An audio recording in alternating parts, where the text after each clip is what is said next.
Hello guys and welcome back to Thai Talk with Dan, the channel where we talk about everything Thailand. It's 6:30 in the morning, I'm back in Buriram, happy to be home. It's been a nice little break for 4 days where we left Buriram and we went to Rayong.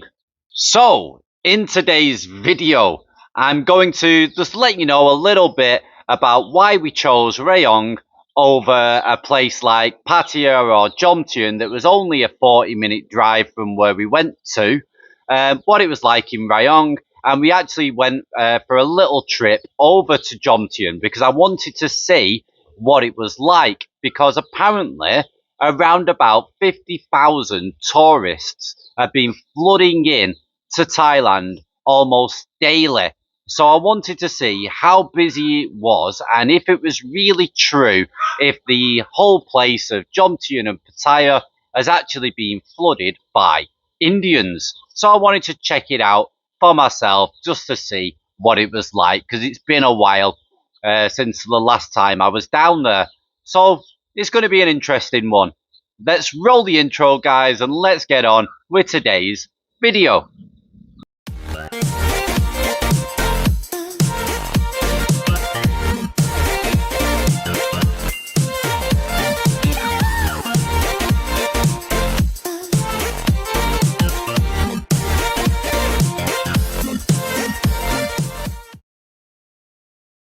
Okay, welcome back.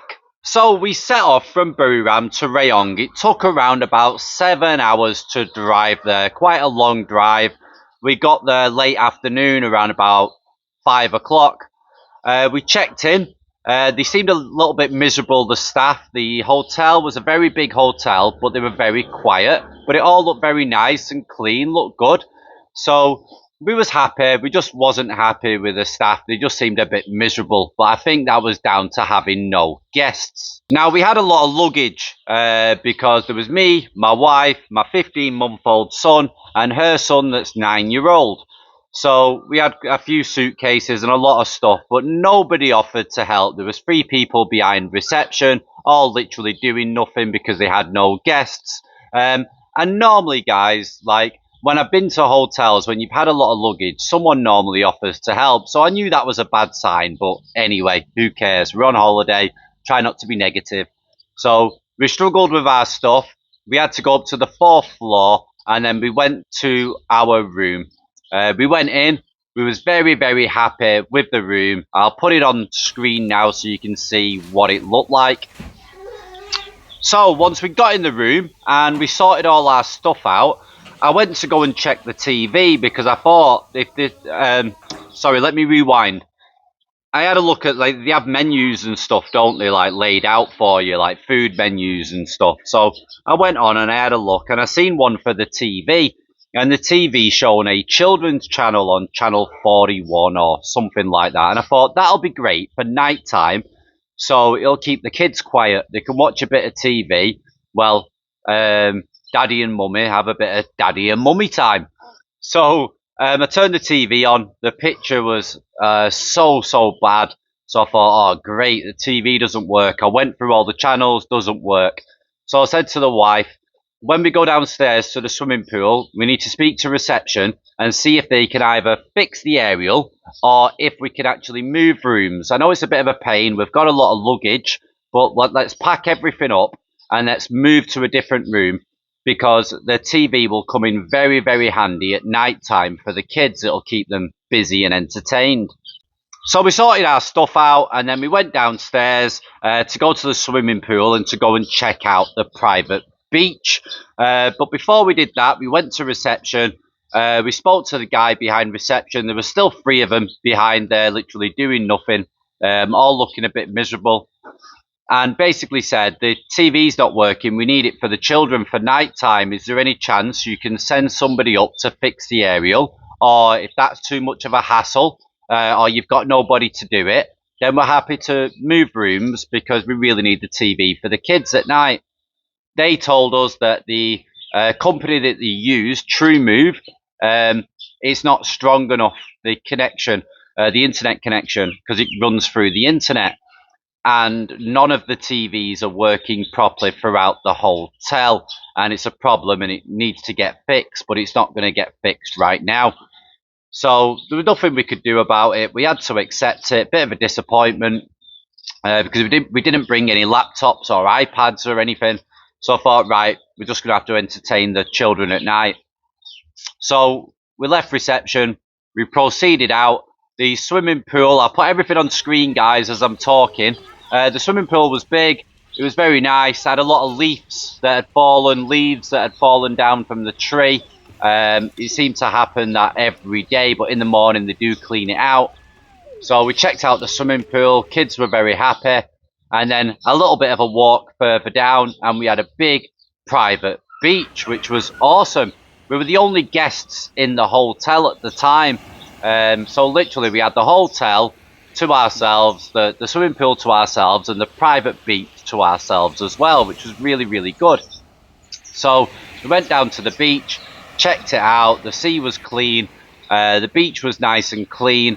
It had a few plastic deck chairs that were all stacked up where we could just grab one and drag it out to where we wanted to go.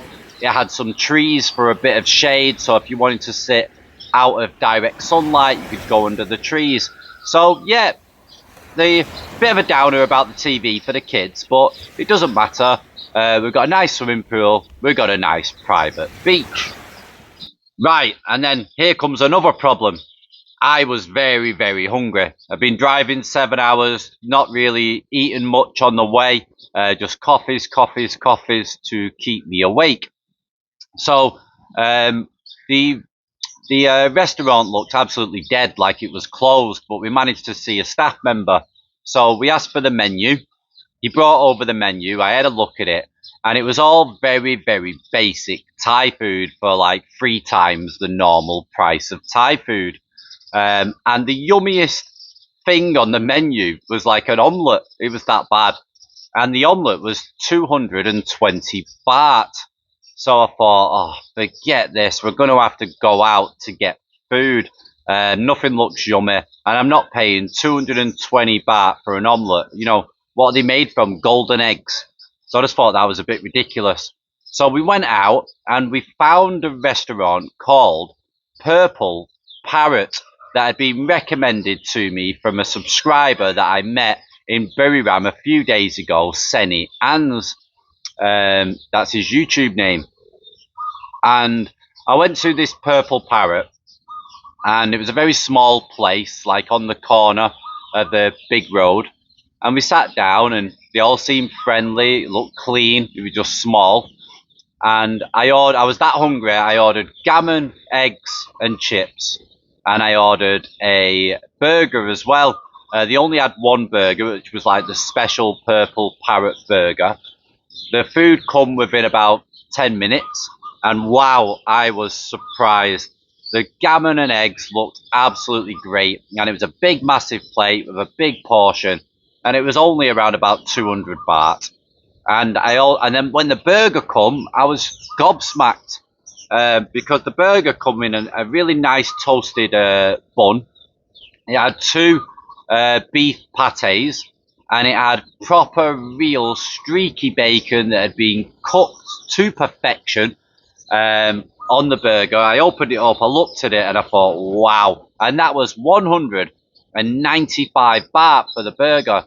Now, for me, guys, that was exceptional value, because you can buy stuff like that in Buriram, but they charge a blooming fortune for it at the places here. So I never go and eat there. I just don't like being ripped off.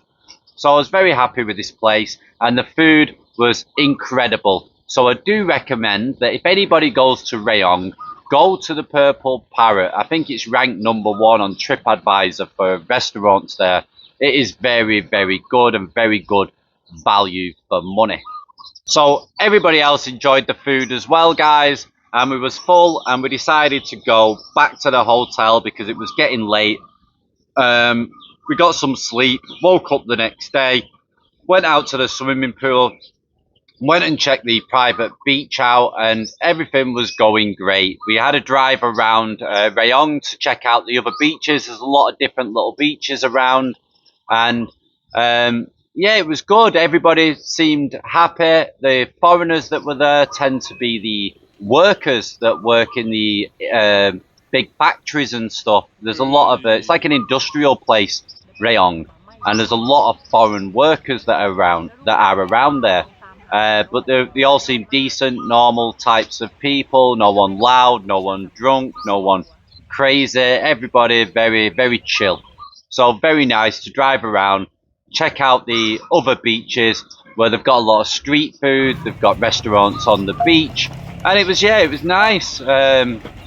Very good for families, guys, and a very good place if you just want a quiet, nice, relaxing holiday where you're not going to get charged extortionate rates for stuff.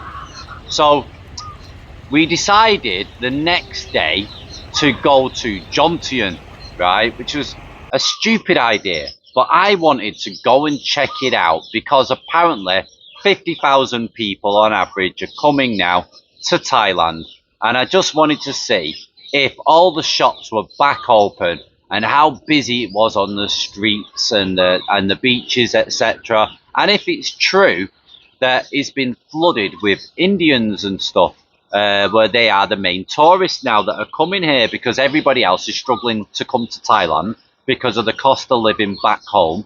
It's super expensive, and the flights apparently are still very expensive to come here. So we decided to drive to Jomtien, which took around 40 minutes to get there. So yeah, we drove through to Jomtien and we come on the back roads. We wanted to go a little bit rural to enjoy the drive, and we drove where the water park is and the Silver Lake, where they have a nice, beautiful restaurant there as well. So we drove past there on the road and we come out onto the big road, which was an absolute mess. Now, 6 years ago, when I first come to Thailand, they was doing a lot of road works on that road. And it was a mess back then, and it caused loads of problems for the traffic. But now to see it, it's like a bomb's gone off, guys. It's a disaster, and the traffic is just ridiculous. So it took a long time to drive down the road to Jomtien and get there, but eventually we did, and we got to Jomtien Beach, and we wanted to find a little market that's on the beach road to buy a swimsuit for my 15-month-old son William, a rubber ring for him, and some armbands. So we pulled up. We seen a little market shop. So many shops still closed, guys, and hardly any of the markets open still. It still looked bad from when I went like over a year ago. So we went over to this little market shop. There was this big Thai woman. She looked miserable, sat there eating food. So we went there. She helped us find a swimsuit. Luckily, she had one for William. And then this like bar girl freelancer come from inside, and she must have been her daughter or something. No smile on her face, just staring at us, not saying anything, just kept staring. Very, very weird, guys. So anyway, as we're doing our shopping, 5 ladyboys behind us approached as well, and they're all talking crap. They're drunk, sort of sport, right? Just get our stuff and head across the road. So we headed across the road and went over to the beach and went to go and find somewhere to sit. And as we're walking down Beach Road, there's a group of 50 people, 40 or 50 people, all sat just on the beach, all in a big, massive group, all very drunk, full of ladyboys, freelancers, bar girls, and of course, foreigners, all mixed together like a big drunken sandwich on the beach. And they were very loud. So it was only 9 o'clock in the morning, guys. 9:30, 9 o'clock, something around about that. So I thought, yeah, a bit weird.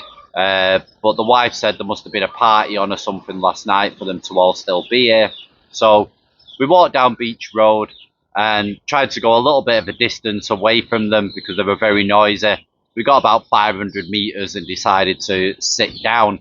We sat down, ordered a couple of coconuts. Titan, my wife's son, ran out to the sea to go and play, and my son decided to start digging some sand and play with his bucket and spade, etc. He was happy as Larry, and all we could hear is these people going on, guys. The the foreigners that I noticed in Jomtien all looked like, I don't know how to explain it properly without sounding, I don't know, like I'm a snob or something, because I'm far from a snob. But they just reminded me of council estate people from back home. They all look miserable, all dressed in like council estate clothes, driving around with no tops on and stuff. You know, the typical Jomtien experience.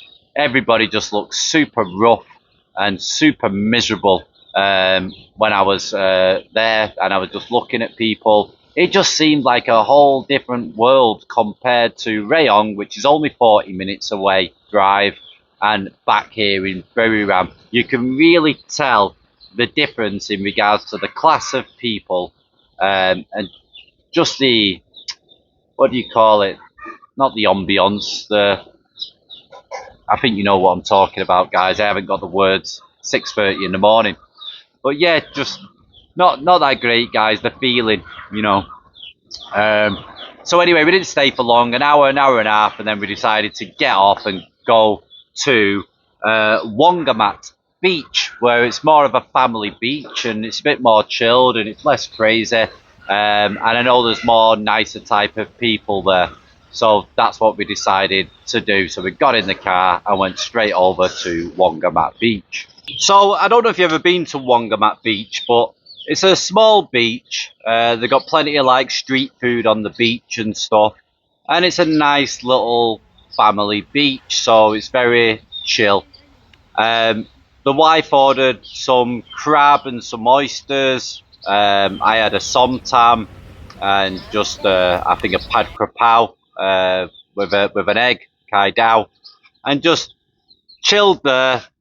Got my son's rubber duck, took him out to the sea, and just enjoyed ourselves for about 2 hours and just relaxed there. Very good for families, so please do check it out, because not that many people seem to know about Wongamat Beach. People just know Pattaya Beach and Jomtien Beach as the main beaches, but there are other beaches where it's less crazy for families or people that just want a bit of peace. Now, I didn't actually notice loads of Indians as well, guys, for myself, but it was early in the morning, just literally ladyboys and what I call like suckerpruck foreigners. That's all I really noticed. But when I was at Wongamat Beach, again, it was a different style of people, normal Thai families, normal foreign families, quite a few Russians about. You know, they love Thailand. I've always noticed more Russians in Jomtien and Pattaya than anything else, Chinese, India, whatever. I've always noticed loads of Russians. So anyway, we stayed there for a couple of hours, and then we went back to Rayong and just enjoyed the rest of the holiday. This video is just designed to give you a bit of an update, let you know what Rayong is like if you want to travel there yourself, and also to let you know that Jomtien, Pattaya is still disgusting as always. Shops are still closed, guys. It's just a better feeling when you're away from there for myself. But if you're the type of guy that just likes the nightlife and the women, etc., then I understand why you go there. But for the rest of it, I can't get my head around it. For anybody that wants to live there, no, not for long term. Maybe a week, 2 weeks, like that's the maximum, I think, for anyone really in Jomtien or Pattaya. But people like to live there. I don't get it, but they love it. But anyway, guys, yeah, it took around about 6.5 hours to travel back to Buriram. I'm glad I'm back. I've got so much to do. I've still got my visa stuff to sort out and everything. In regards to your emails and comments, guys, I've got at least 100, like 100 different emails and messages that I need to respond back to, guys, and it's going to take me a few hours to do that. So I'm going to try and get to them at some point today. Now, don't forget, guys, I've got a couple of stories that I'm going to do today, and I'm going to deliver them on the channel. People that sent me stories over that I've not done yet. But if you want to put your story on the channel, or you want to do an interview, guys, then please send an email to thaitalkwithdan@gmail.com. And also, in regards to the interviews, I've got most of my equipment now that I need. So I'm hoping that early next year, January, February, I'm going to get out and about and I'm going to conduct live interviews. So we've got all that coming up on the channel. But for now, guys, I hope you enjoyed this video. This has been Thai Talk with Dan, and I'll see you again very shortly today. Cheers, guys.